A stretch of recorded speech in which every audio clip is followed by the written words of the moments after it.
Welcome back to Season 5 of the Changing Earth podcast with Sara F. Hathaway, blending survival fiction and fact to bring you entertaining education that will help you dream, survive, and thrive.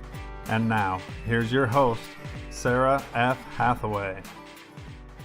Hey guys, what's up? Welcome back to the Changing Earth podcast. So, some game-changing things going down on the podcast today. I'm so excited for the show today, and I almost hate to do the intro because I don't want to wreck anything, but we're going to go ahead and do the intro anyway. I just got done with jiu-jitsu testing last weekend, and because I've been sharing this story with you, this adventure of how, I wasn't real crazy about jiu-jitsu when I first started, and, it's been a whole process, and, getting better. So I finally committed to a testing and did that. And it went fairly well. We do roll patterns and takedowns and things like that. So that part was all good. And then we got into the grappling sessions. And I'm like the second match that I went through, I got my arm hurt and I had to do a whole bunch more matches with a hurt arm. And I made it through it and got the subs that I needed to pass the test. But it was definitely a trial experience. I was happy with my cardio level. I'd been working on that and did a great job there as far as keeping my cardio together. But yeah, I got a little boo-boo on my elbow, and man, it really slowed me down, and I had to just dig really deep and, keep going because that's what it's all about. So got through it and, just sharing it with you because these things are a challenge and they're challenging for everybody. So I encourage you to go out and challenge yourself. Okay, so enough ranting about exercising because that's something I give you guys crud about all the time. I hope everybody's out there doing it. This week I have Michael Loftus on the show. He is an incredible dude that I met. He is a self-defense instructor, and I can't wait to introduce him to you. And we're going to do a show today on kidnapping. So without any further ado, let's go ahead and get into the Dark Days in Denver adventure. Chapter 26. No, Erica cried. She caught Cassidy in the air and cradled her body to the ground. She's gone, Erica, Bennett told her, pulling Erica down as the bullets whizzed by. Vince crawled over to her and held her in the white volcanic dust. What are we going to do now? Erica asked, dumbfounded by the loss of her friend. We keep fighting, Vince told her. The day is not over yet. Bennett's radio sounded. It was Lieutenant General Merkley's voice on the line. He spoke in gibberish that Erica couldn't understand. What the hell is that, Bennett? Erica wondered. Officers' codes. He's communicating with the leaders of the federal forces. They are switching to a private channel where they can't be overheard, Bennett informed her. His eyes grew tortured with indecision. It was a look Erica had never seen in his eyes before. Lieutenant Colonel Burgess, are you out there? Bennett questioned into the radio. I'm reading you loud and clear, Bennett, Cole answered. I've got trouble in paradise, Bennett responded. 12, 16, 76, 98, Cole responded. What the hell does that mean? Erica wondered, feeling extremely vulnerable. Her life was being decided by forces she had no control over. We're pulling back to the homesteads in Como, Bennett told her. We need to get you the hell out of here and back underground. The laser lights were still searching the ground behind them, and the bullets continued to flake off the concrete above their heads. We need to split up, Eli suggested. We need volunteers to distract the fighters while we get Erica out.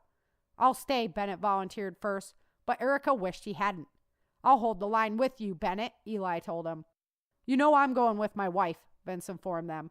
I'll stay, Victoria volunteered as well. It's settled then, Bennett concluded. Kyle, Phillip, and Hensley, you go with them to make sure they get back to Como in one piece. I'll meet you there, Cupcake.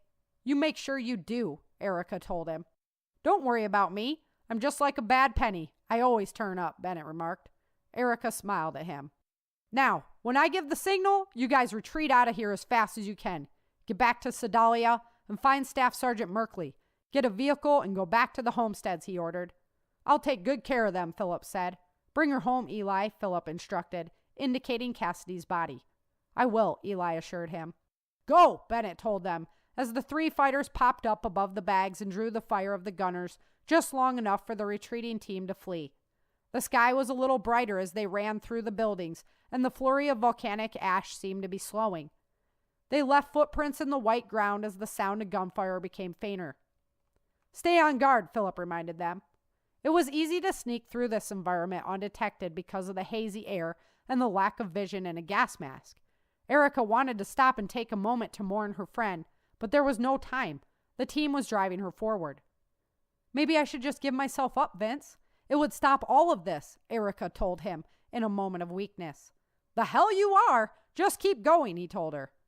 They passed the shopping center where they found the people that were being sold into slavery. The militia forces had it firmly under control. The town of Littleton was in view, and Erica's feet could not carry her fast enough. The orange haze was as sickening as the loss of her friend, and the mask was stifling her. "Just a little farther, Erica. Then we'll be back with Nancy and Daniel. Just focus on them," Vince told her reassuringly. Erica looked up. She loved him so completely. He always provided her with the support she needed to go on, to take the next step, and she felt so blessed to have him as a soulmate. Their relationship had been tested time and time again, but through every adversity, they grew stronger. "I love you," Erica told him. He looked at her. The stars in his eyes sparkled through his mask. "I love you too," he replied. They ran through the ruined city. Erica was in awe of the destruction as the ash snowstorm calmed to a gentle flurry. The sun was still hidden, and only the strange orange ball remained, faintly casting a dim light down on the earth. Veering south, they began to relax a little, knowing that the threat was far behind them. Leading the way, Kyle and Philip set a steady pace, and Erica felt safe in their presence.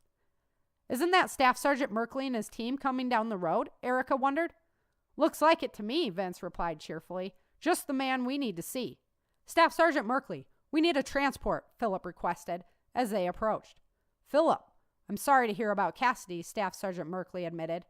Before the conversation could continue any farther, Staff Sergeant Merkley raised his pistol and shot Philip in the throat. His men followed Merkley's lead. They all had a target. Before Erica could even watch the spray from Philip's throat reach the air, the group surrounding her fell, and she was in the clutches of a gigantic man. The man spun her around, and she watched Vince fall to the ground. "No!"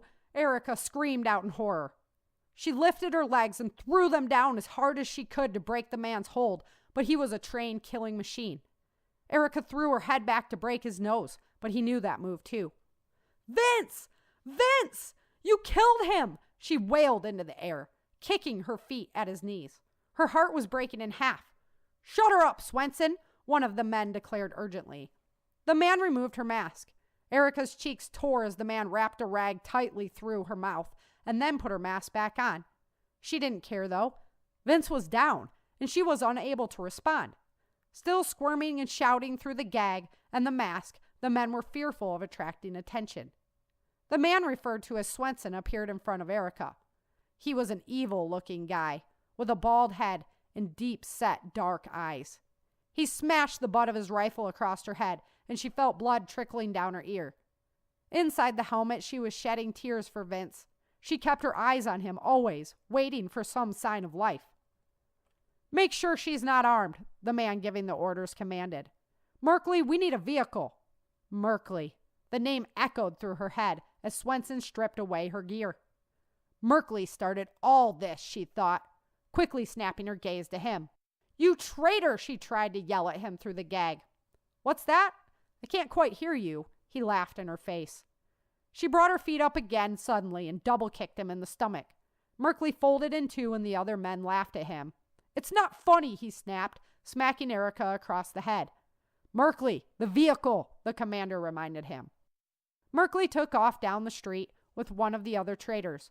While they were gone, Swenson tied Erica's hands behind her back with zip ties. Her mind worked frantically.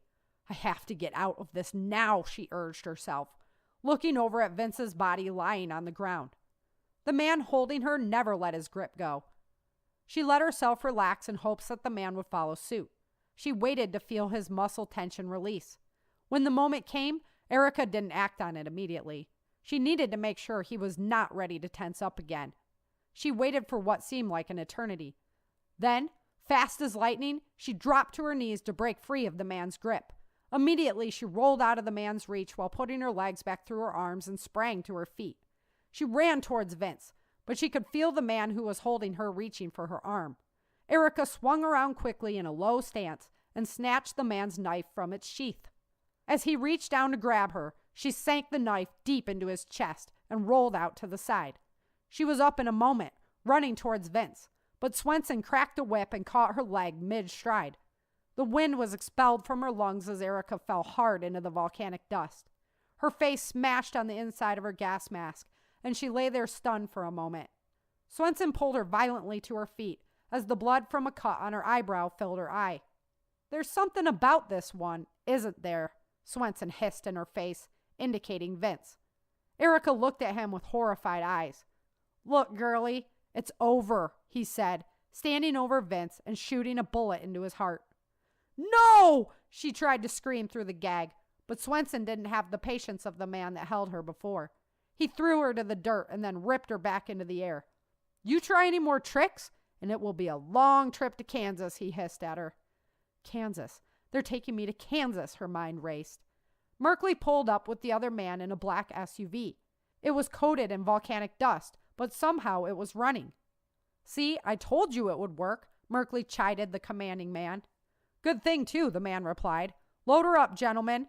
The Supreme General is going to make us national heroes." Erica made one desperate try to break free and run to Vince's side.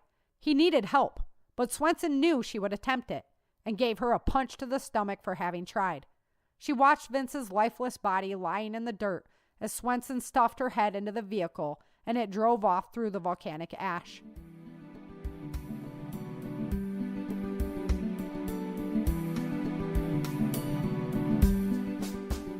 Quite a turn of events as Vince falls and Erica is abducted, and what a horrible place for an author to leave the end of the story. So I don't know. We're going to have to find out who wrote this book and really get on them because, I'm sure you guys are all itching to know what happens, but we're just going to have to wait till next week. So in the meantime, I have a great show for you planned on kidnapping and kidnapping prevention. And here to help me out with that show is Michael Loftus, just this incredible dude that I got connected with.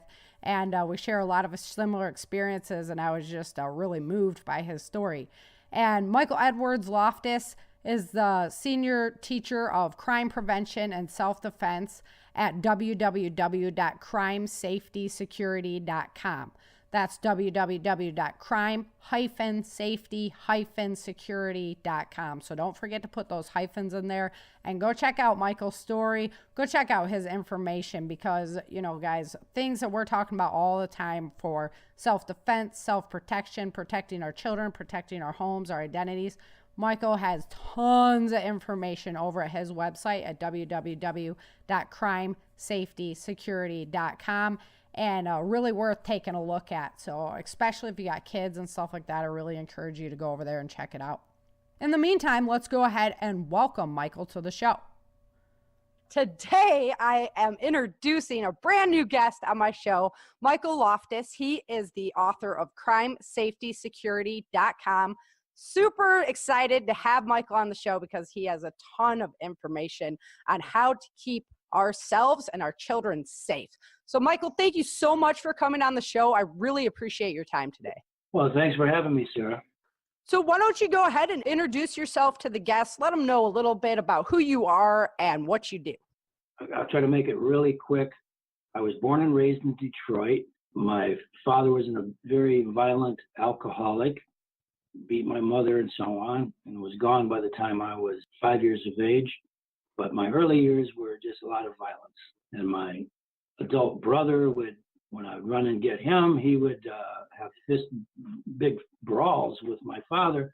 And so there's my father, brother, and mother, all bloody and everything. And so, it sent me on the wrong path, especially when I was fatherless from 5 years of age on. I co-founded a street gang at, 9 years of age. And my friends and everything were delinquent. Some of the guys are career criminals. If they're still alive, who knows? And two of them became hitmen and so on. So I'm very familiar with the criminal mind and the psychopaths that were amongst us. Some of my friends were psychopaths. Others of us were not. And I've got a page on my website about psychopaths. And so then I started boxing at age, I think, 14.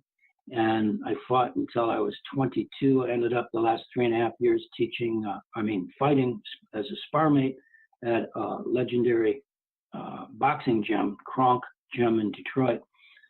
And I was a spar mate. As a light heavyweight, I was a spar mate for heavies, light heavies, and middles. And essentially, they were world-class fighters, So I learned how to fight. And that was important to me, probably because in my early years, I see the importance of my brother beating my father. It was important that my brother wins. And so anyway, and then because I've been in the hospital so many times for injuries, childhood stupidity and whatnot. So I had so many aches and pains, I finally had to quit boxing. I'll spare you the details I've been in the hospital 40 or 50 times. Jeez. And almost died a couple times, I guess. At any rate, I went to school to become a therapist for muscular pain and dysfunction. And that's fitting. Finally, yeah, and it's been a big help for most of my aches and pains today. And so then I had a little clinic and so on in Western Massachusetts, pretty close to the school that I had attended. And I started teaching boxing in the basement of the local gym to teach martial artists how to box, because UFC and MMA was becoming a big thing. And so a lot of martial artists wanted to learn boxing. So I was teaching that. And then some nurses came to me and asked me to teach them self-defense, because there were a lot of problems at the local hospital in the surrounding neighborhood and so on. And unsafe conditions in their parking lots and parking garage. And so, I got a number of my black belt students, put together a class. Of course, it was a 3-hour class, and I had a videotape that people could take home. And I had started off with 3 pages of information about how to avoid fighting for your life. Keep your damn doors locked. Hello. That's my number one pet peeve. And so I put together all that. And I started teaching classes all over, the region for about, 80 mile radius. That's what I do as well, because I love being able to, just to know that you were the one that, made that difference in somebody's life. They were attacked and because of what you taught them, they survived. That would be epic, that there's no greater honor, I think. Well, yeah, that thrills me. I had a handful of women contact me later, or a lot of times just when I bump into them on the street. Yeah. And they'd say, and they'd tell me about how they beat an attacker and escaped. But I figured there's probably a lot more, at least I hope there are a lot more, who never, because a lot of these women, they never would have contacted me and told me unless I bumped into them. And, right. And so, so I'm always got a big kick out of it. That expanded and expanded. I've taught hundreds and hundreds of classes to thousands and thousands of women. And I used to keep track the first couple hundred classes. And after a while, that was just impossible, right? Yeah. I was so busy. I didn't have time to record it all. Then I moved to New York City and I was teaching there. And then I moved back to Michigan. I was in New York City for 4 years. And I taught for companies, corporations and stuff.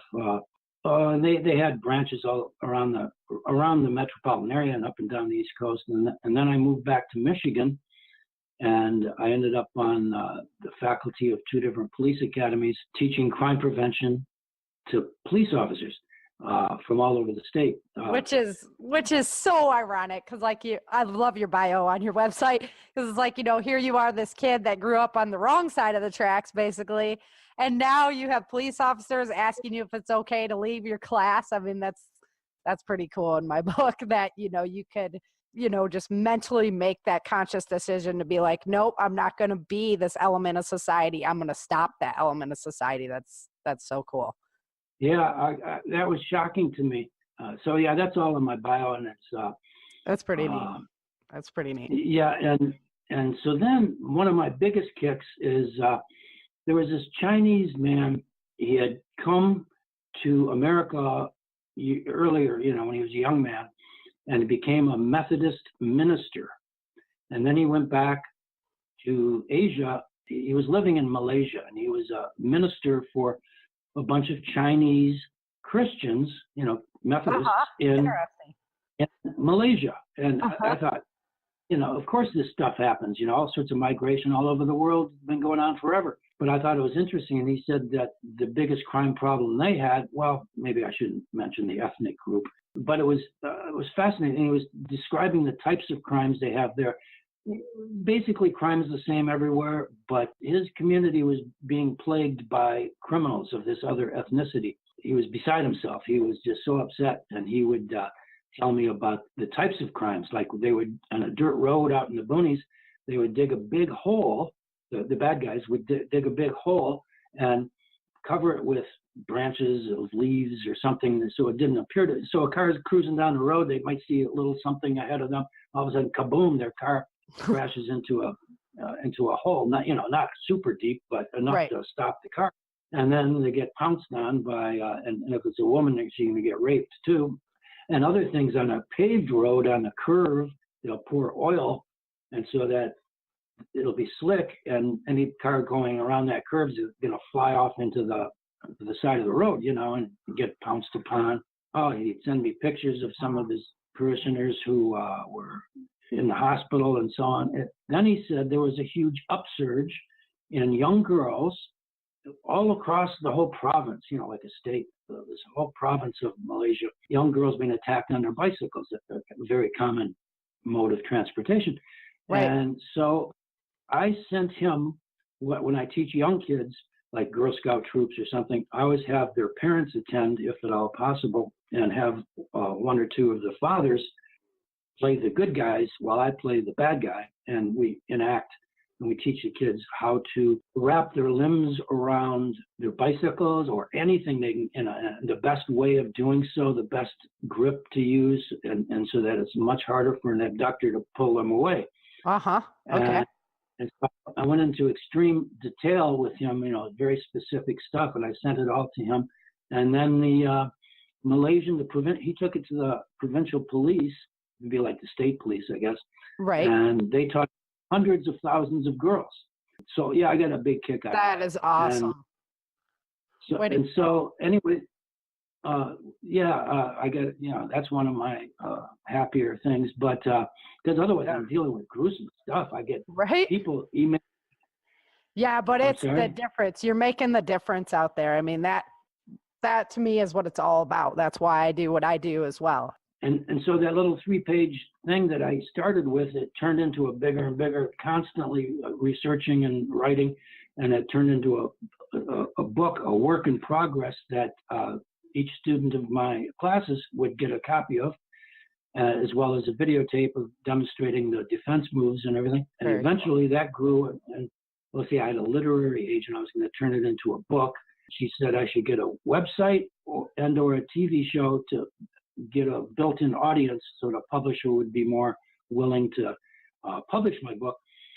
But I ended up going with a website, and I told her, I'm going to stick with that. I just published the whole darn thing online. It's available. I get everything. There is a ton of information there too. It's a great website. It's crimesafetysecurity.com, guys. And there is a ton of information there on pretty much anything you want to know when it comes to safety. So I'm really impressed by it, Michael. Let's get into some of the questions that we have for you today, because we got to stay on our time frame, and I could listen to your stories all day, honestly. I'm so impressed, and you're very inspirational for the mission that I'm on as well. But let's start with child safety.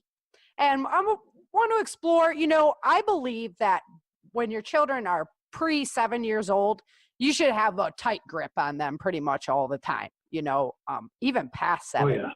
Right. So I want to really explore like 7 to 18, say, because this is when they're starting to explore things more on their own. They might want to be more independent, walk places on their own. And it's kind of, really, really, we used to do it all the time when we were kids and never think anything of it. But nowadays it just seems so spooky. People are just getting taken away and you never hear from them again. So let's start out with the internet. What would you suggest that a parent does if your child is being stalked on the internet? I'll answer that and also mention I have a page specifically on that, internet safety for kids and parents. And let me just interject quickly on any of these subjects. If you go to my homepage or any of my pages, it's the navigation bar is on the left column of all the pages.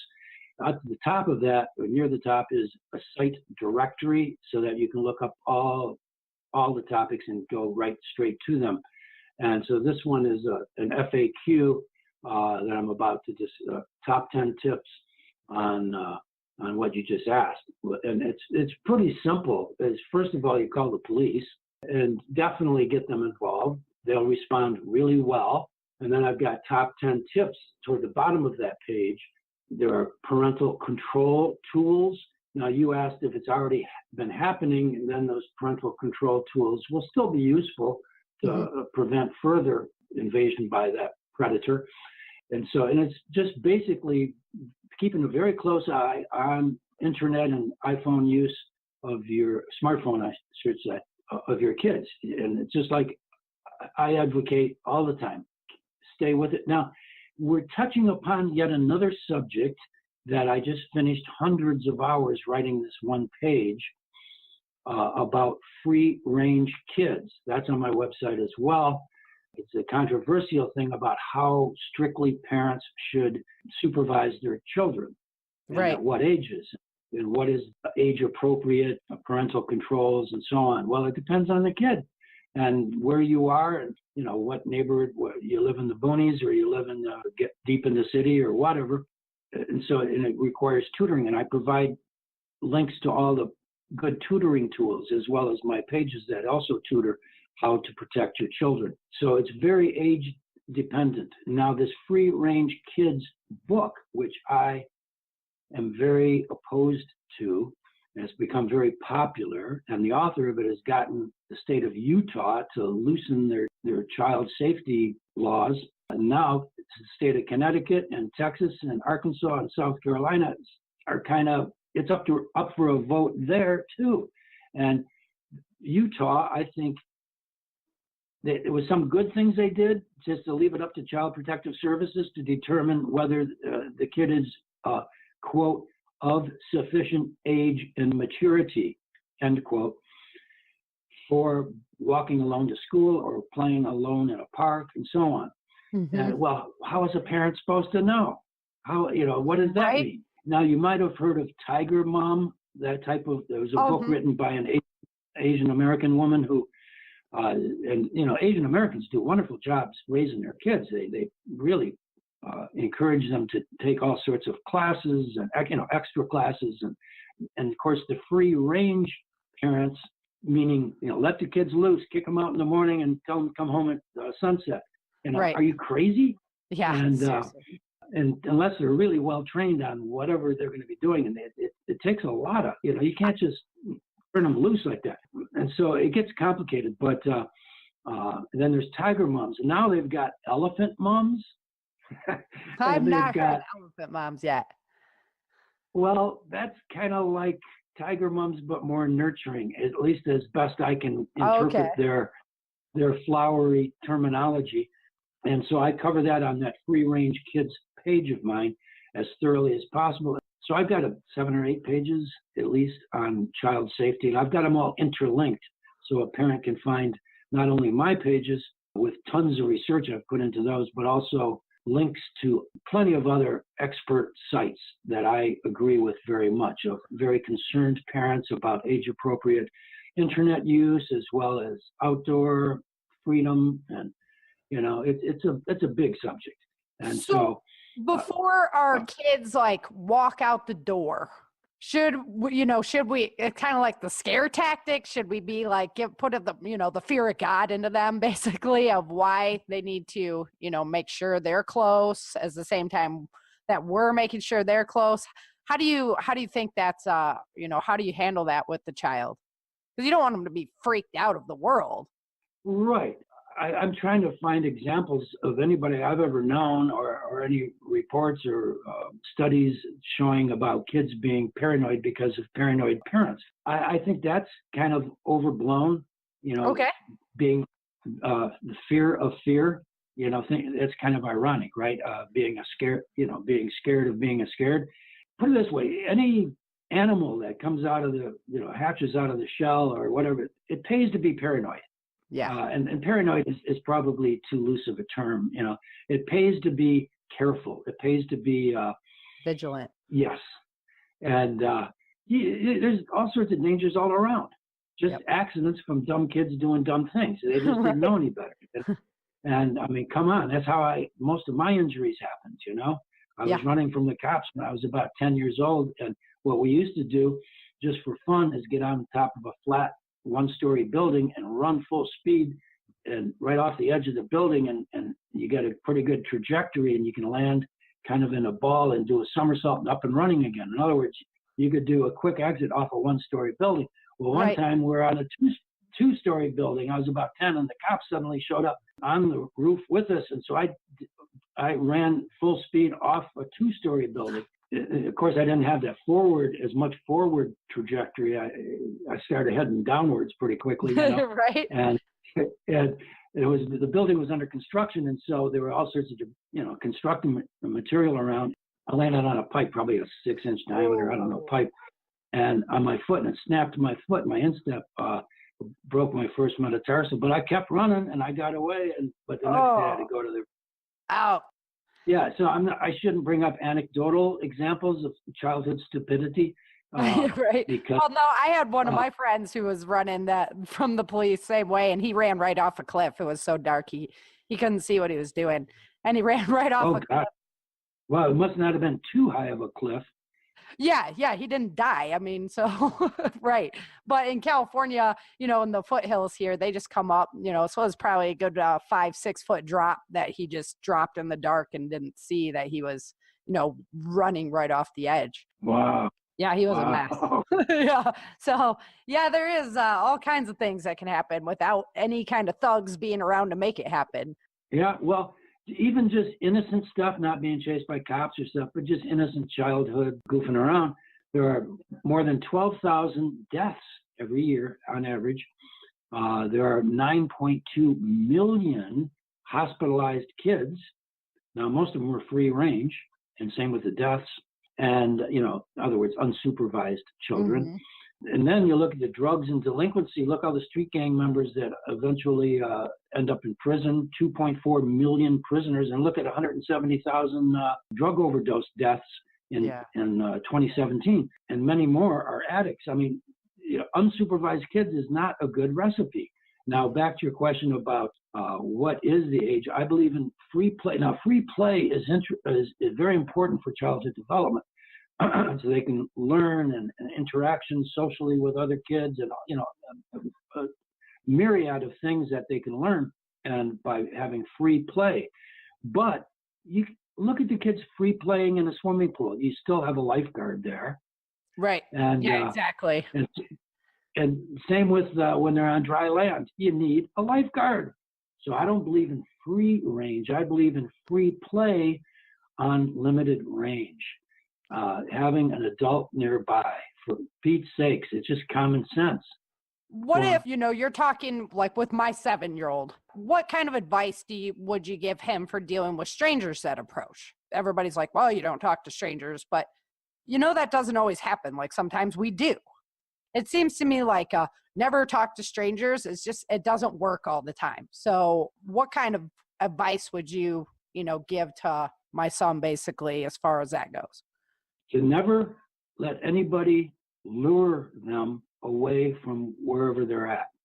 Yeah. Now, for one thing, you don't want to leave the kid out alone in a park where he can be not only lured away, but, grabbed and picked up and taken away. And so that's kind of back to that thing I mentioned about hanging onto your bicycle, learning the best ways of putting a grip on that. But still, they're going to, upon occasion, have a stranger try to lure them. And the same with adults. Don't let anybody talk you into going anywhere with them, period. And if some adult asks a kid for directions, well, I could see that being an innocent question here and there. But by and large, tell the kid, just tell them, hey, go ask an adult.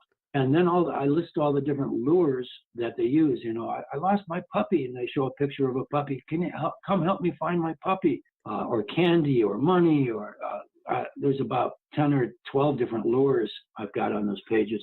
On the other hand, the vast majority of people will go way out of their way to protect a kid who's asking for help. So if the kid is running away from somebody trying to lure them, go to another stranger, especially a mother, especially a woman, and especially a woman with kids, because you know she's going to help. And think about it. It's got to be 99% of the strangers out there are actually good people. Right. And so they ask them for help. But if it's any adult tries to lure them away, and you also got to watch out about kids just a bit older.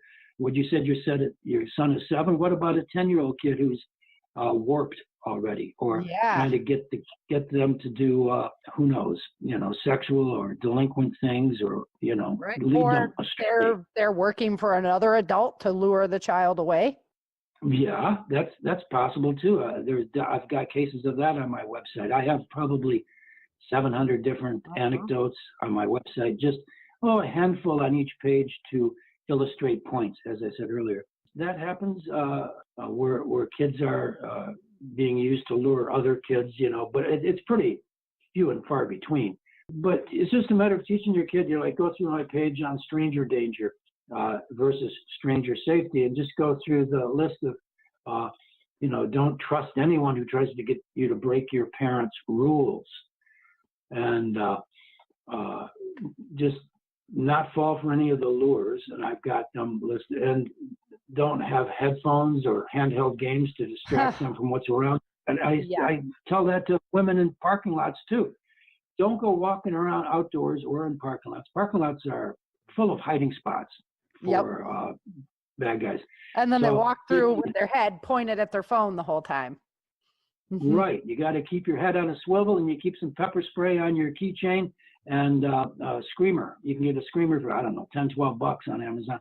And it's 120 decibels, and it's just a little thing that makes a lot of noise. And I've had people say, well, what about if I just push my car's emergency button for the horn? No. Yeah, well, guess what? It happens people all the are time. going to look at your... Yeah, people ignore it. And if they do look at the car, that could be 100 feet away from you. And instead of looking at you being dragged off into a van or something. And so you don't want them looking elsewhere. And so have your own screamer, and just keep that in your hand, up, ready to use. The pepper spray and the screamer, and keep your head on a swivel. And so I've got one more question for you about the kids. Let's stick with the kids for just one more second. So I've trained both of my sons how to, tie their shoelaces together to be able to get out of zip ties and things like that. What kind of other, evasion strategies should we be teaching them just in case they are taken, so they know they have some avenues on how to get away? Well, if they're lost, what situation are you, more specifically? If they were abducted, to be able to give them tools to get away from whoever has snatched them. Okay, well, what I've done with the classes that I teach to Girl Scout troops and so on, as I said, I have parents with me and a couple fathers to be the good guys, and I'm the bad guy, And after we teach them all these things indoors, then we take them outside to a car, and I have one of the fathers sit in the back seat, and he can coach the kid that I abduct. And one by one, now what's cool is that each kid is watching the other kid one by one getting abducted. So that each kid is going to get abducted and escape. And then they're going to also watch all their friends doing the same thing. So it really gets very much embedded in their memory, Right. And kids are like sponges anyhow. They learn, they pick up so many things. So I already instruct them, and then the father in the back seat reinforces that instruction as needed. And I grab the kid and shove her into the passenger seat. Now, guess what? I have to run around to get back into the driver's door. Right. And so that's an opportunity for her to open the damn door and run. Right. It's pretty, let the kid know that the obvious option is usable. So do it. Because sometimes in their panic, they're going to forget the obvious, but, get out and run. But let's say that she's in the car anyhow, in the passenger seat and front passenger, and I'm in the car. Now, going to a secondary crime scene is pretty much the kiss of death. So you want to stop from going to the secondary crime scene. So brace her back against the passenger's side door and start using hammer heel kicks. Well, not hammer heel, using heel stomp kicks, on me while I'm driving, especially not at high speed, but, and this is where the kids got to really think, is do it during a turn, because usually that's a lot slower. If you're turning at an intersection, that's going to be only going 10 or 15 miles an hour, I imagine. Start kicking the hell out of me and cause the car to crash, because they're better off in a car accident at a slow speed than they are being taken to a secondary crime scene. Mm-hmm. And because the time and again, too many times they're going to just kill the only eyewitness afterward, and you can also, at least in the older cars, you can reach over and turn off, again, at a crucial time.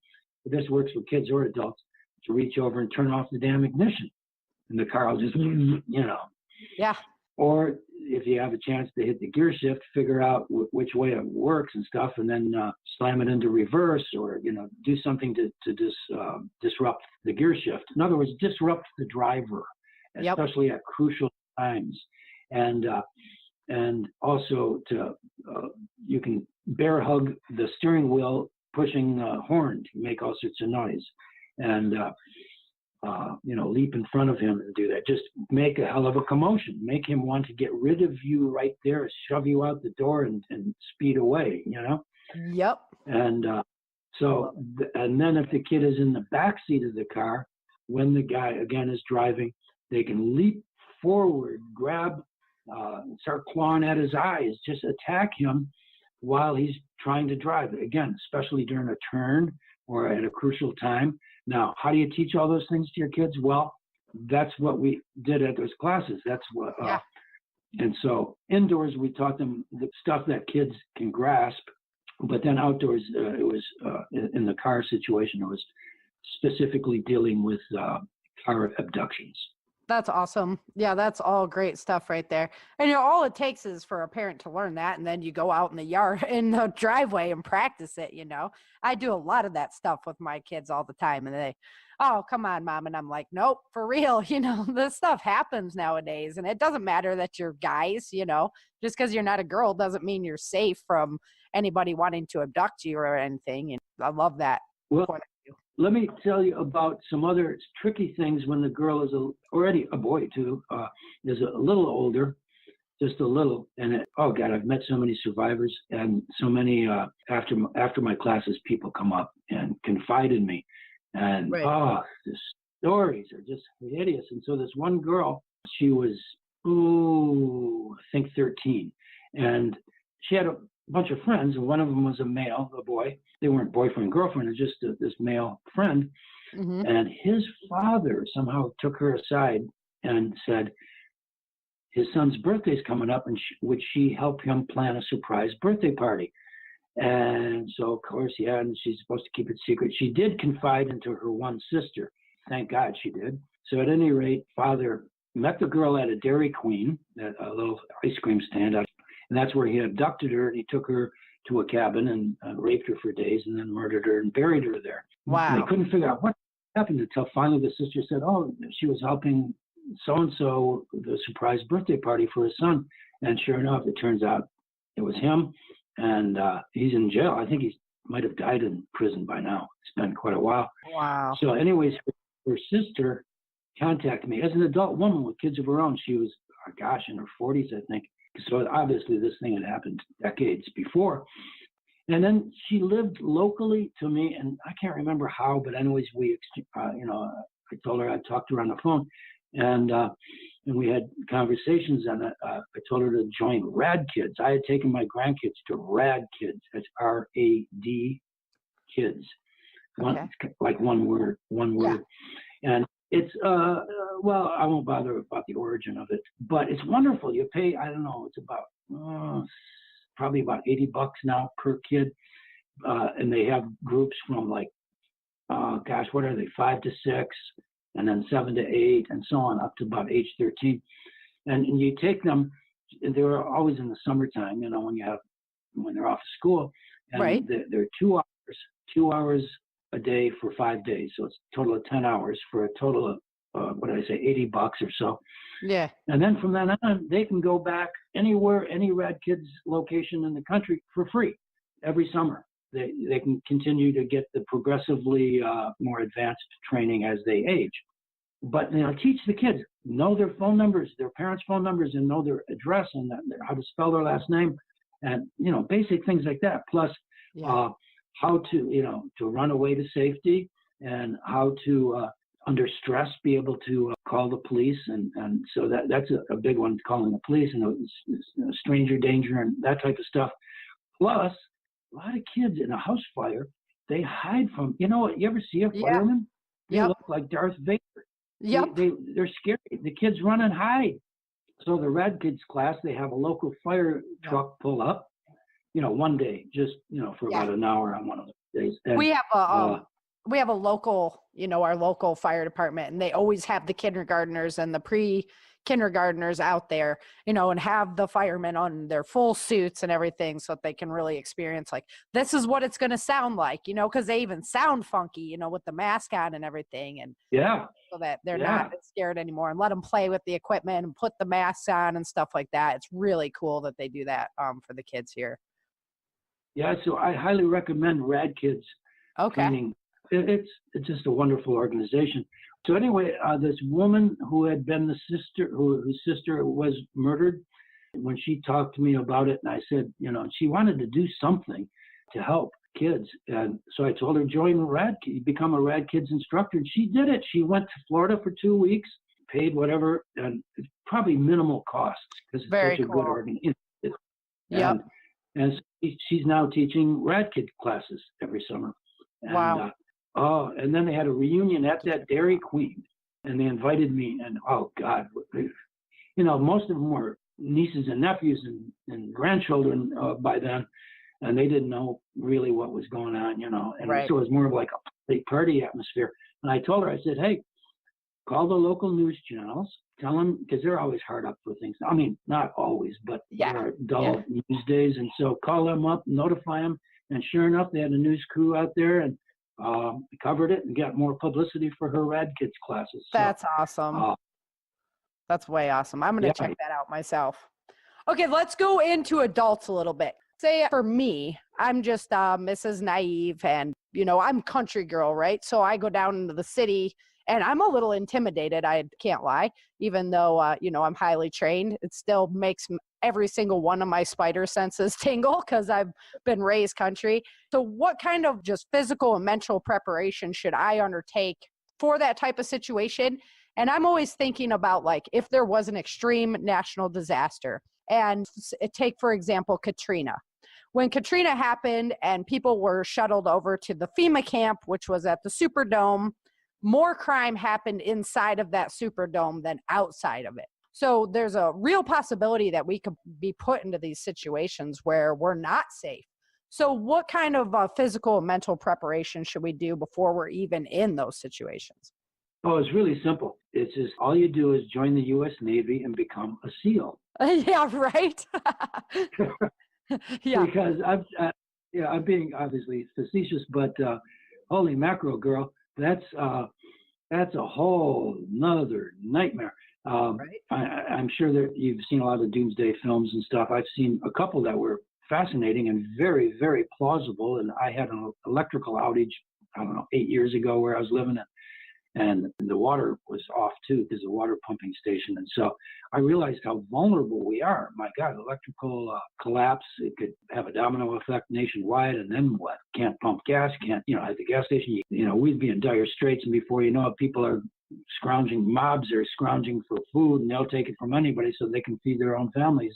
And if you've only got food for your family for who knows, certain length of time. Recommended is like 72 hours, and that's really nothing when you look at it, like in the grand scheme. Right. And so, oh my God, it would be hell on earth. Everything collapsed because people would be turning on each other, and nobody could trust anybody. And well, you've seen the deal. Now, to a hostage situation where it hasn't turned into complete chaos. I mean, yes and no. I mean, not as bad as I just described with roving mobs trying to eat you alive. But when it comes to surviving a hostage situation and how to avoid the Stockholm syndrome, that's the thing that happened in, Stockholm, Sweden. A guy robbed a bank, took some hostages, and strangely enough, over the, what was it, a day or two, maybe? No, I think it was even less than a day or two, maybe just half a day. Some of the hostages were on his side instead of on the police side. It happened that fast? Yeah. Wow, I didn't think it happened like that quickly. Because I know exactly what the Stockholm syndrome is, and I just didn't realize that it happened that quickly. Wow. Well, it might have been. I could be wrong. It might have been 2 days, but still, I was shocked. Yeah. Just like you expressed surprise, I was surprised that it took less than that. And I don't know if it was half a day or 1 day, but there was compassion for people. And this is a fascinating subject. The heart of darkness and the predator, the psychopath mind, and how they lack compassion because of a dysfunctional amygdala part of the brain right above the spinal cord and the limbic system. Very basic thing. That's where fear is located, and that's where compassion is located. That's where sexual orientation is located. A number of very basic things. Compassion is the important one here because that is the essence of humanity. Like vast majority of people, if they see a kid or a puppy or something hurting and needing help or protection, they're going to definitely do it. And not just puppies and kids, but other people. We are compassionate, and that's how our species was able to survive, because otherwise we'd all killed each other long ago. Right. And so compassion is very important, as long as you don't have too much compassion and give away your food, give away your kids' food, Right. So, but at any rate, psychopathy, and it often is confused with sociopaths. Sociopaths are made. Sociopaths don't go along with society. They're anti-society as far as it could be the mafia, it could be street gangs, it could be a religious sect, it could be just some subsect of society that rejects the overall Okay, mores. I got it. So one is like physically a brain deficiency, and one is just like a cultural molding of an individual. Bingo. Okay. The sociopaths are made, psychopaths are born. So I've got a page in there too on criminal minds. I got a section, I should say, on criminal minds. But back to your the Stockholm syndrome. See, I tend to digress a lot because these things are complicated. It's hard to say. It is. It's not an easy question to be answering. It's for sure. Yeah. But the Stockholm syndrome is, I think somebody was overly compassionate. They identify with this poor guy who is a bank robber, and even though he's threatening their lives, they could see the desperate situation he was in, and who knows, he had a really bad childhood, yada, yada, yada. And so they identify with him, and they thought, no, they wanted him to escape, and they tried to fight against the cops, and it was nuts. Okay, so there's that, and various degrees of that. Again, it's not all black or white. Sometimes there can be, many shades of gray in between. But military survival schools teach that a hostage's greatest danger is hopelessness. And so quietly, very subtly, you must be planning an escape and survival strategy, and it gives a sense of hope. And so the first part is planning, is befriending and cooperating with your captors, so they'll be less likely to kill you, so don't appear to be any kind of a threat, and perhaps hope to appeal to whatever compassion they might have, and so they'll be less prone to kill you, because remember, they're not necessarily a total psychopath. See, there's clinical psychopaths and there's subclinical, and we all know a bunch of subclinicals and even clinical psychopaths. My page will explain that to you. Okay. I find it fascinating because I've had so many people in the audiences ask me, who could do such a terrible thing? And so I had to research the heck out of psychopathy. Anyway, the second part of surviving a hostage situation is to always keep calmly and gently testing the limits of how far they'll allow you to stray beyond their control, toward an escape possibility. And the optimal mindset is being stubbornly hopeful. stubbornly hopeful. So you're not despairing over you've got every right to be really, scared to death, but don't despair, but rather planning for survival. And plenty of hostages do survive. I've found stories from, guys that survived in Russia during World War II, and some fantastic stories of, watching everybody around you starve and die. But like you say, it was because their spirits gave up. They gave up hope. But this guy was like, God, I can't remember his name right now. It begins with an F. And he was like, the one thing, they can take your family, they can take your money, they can take your house, but they cannot take your spirit from you. And that was really foundational for me when I'm writing these kind of things. Yeah. But I have to say, I think it's a rather small percentage of the population who has that determination and that willpower and so on. I have to agree so with many that. people. But knowing that, by you spreading that information through your novel, that can be the difference for people in the future when they're facing some kind of crisis. Maybe not a hostage, maybe some other kind of where they're lost, or, out in the wilderness lost, or who knows. That plain old determination. And that's the same with fighting for your life that I preach so much on my pages of, if I'm going to die, damn it, I'm going to go out with a bang rather than a whimper. Yeah, that's me. I'm like, I will never become a victim. I'm like, sorry, guys, I will be dead. There's just no way I am ever going to become a victim. They would have to kill me. Absolutely. And so you have to fight with the mad dog mindset. And when it comes to fighting, like the Navy SEALs say, it's 90% will, 10% skill. Mm-hmm. And, that's it, because, they're not going to be the top fighters. But they're just going to be so damn determined to win that, and they've been taught plenty of close quarter combat, it's called. They've been taught plenty of that, but they still wouldn't be world champion or even elite martial artists, but they're tough ass, and that's attitude. So that's what it really boils. In fact, I guess that's what you just said, and what I'm just saying is it's a matter of attitude. Damn it, I'm going to go out with a bang instead of a whimper, And most people, especially women, have almost no tools. In fact, most men don't know how to fight either, other than, blitzkrieg, windmilling attack. Plus, women have that where they feel hopeless. But I teach, in the beginning, I used to teach 88 freaking moves. And of course, it was supplemented with videotapes that they take home and practice with a partner. But I bet hardly any of them did so because, people are so busy. And so I finally, over the years, reduced nearly 30 years now, I reduced it down to 8. How to blind, deafen, maim, and kill. Cut to the chase. Now, and tell me what you think. See if you agree with me. Elite fighters, people who are highly trained martial artists, are less likely to be predators toward women or to become criminals. It doesn't fit the usual criminal profile. So if a woman is going to be fighting some attacker, a would-be rapist, she's probably not fighting someone who's trained.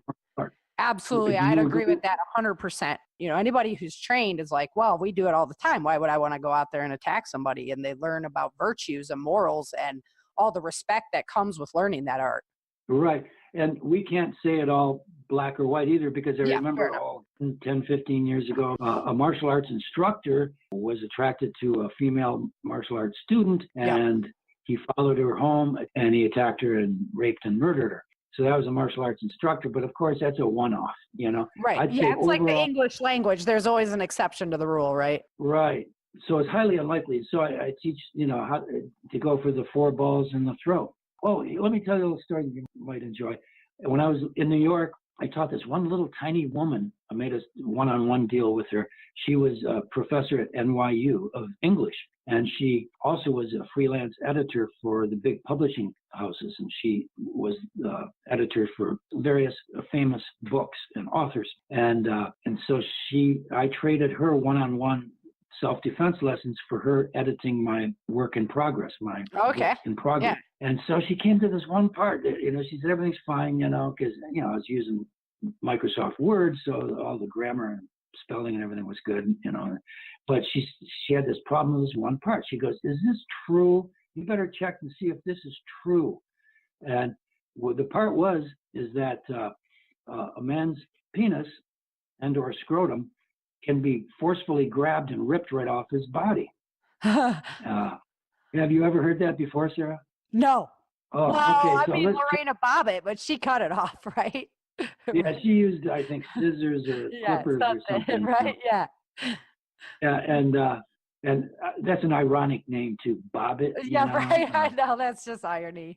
Yep. Poetic almost. Interesting. But, so can you really do that? You could just rip it off? Well, when she told me that, I thought, oh, that's one of my favorite things. I don't want to take it out of my book. Oh no, what am I going to do? So I wrote it like this then.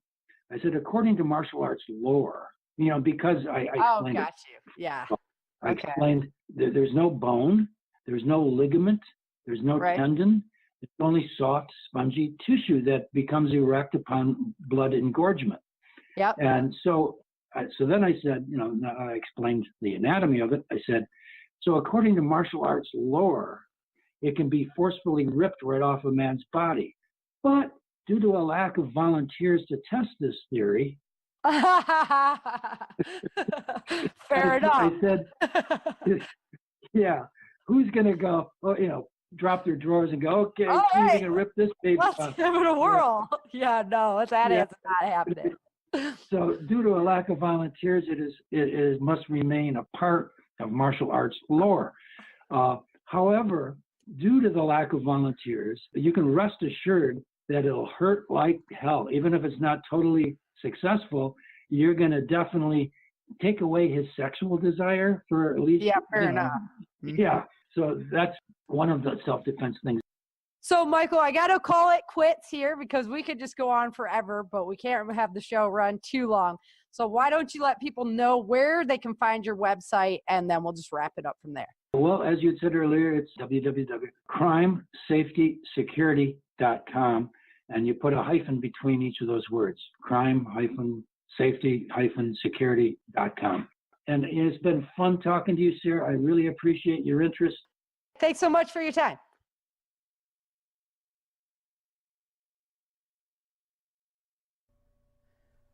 Thanks, Michael, so much for coming on the show and sharing this great information with listeners out there. Because, guys, these are the things that we need to learn to keep not only ourselves safe, but also our children safe and our family members safe. So I really encourage you to not only check out this week's show notes, because I did a lot of background information and whatnot from Michael's website and did a pretty extensive blog for this week. But so check out the show notes and also get on over to Michael's website at www.crimesafetysecurity.com. It's www.crime-safety-security.com. Man, I tell you that it will not disappoint, and you'll find lots of great info over there. So I was really blown away by how much information he has just for free, just sharing it with people. Kind of like Dr. Bones and Nurse Amy, just passionate individuals who want to get the information out there. So head on over there and check that out. Thank you very much to all of my supporters. You guys are what makes the Changing Earth podcast go round. And, I really appreciate every bit of support that you guys show me and all the feedback I've been receiving lately and stuff. It's just awesome. So it's great to hear from you.